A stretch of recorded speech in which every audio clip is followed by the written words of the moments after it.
Hello everyone.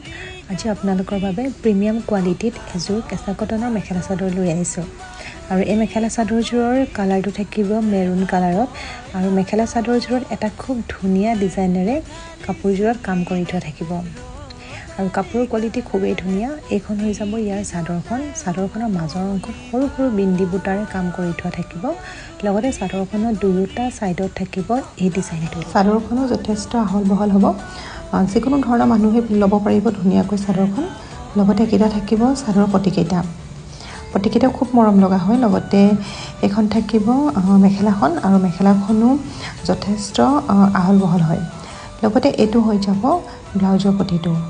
মই মেখেলা চাদৰযোৰ এবাৰ অলপ দূৰৰ পৰা আপোনালোকক দেখুৱাই দিছোঁ, আপোনালোকে যাতে ডিজাইনটো ধুনীয়াকৈ ধৰিব পাৰে গোটেই কাপোৰযোৰ। গতিকে আপোনালোকৰ যদি পছন্দ লাগিছে বা যদি আপোনালোকে ল'বলৈ বিচাৰে তেনেহ'লে স্ক্ৰীনত দি থোৱা নম্বৰত মোক হোৱাটছআপ কৰিব। আজিলৈ আহিছোঁ, বাই।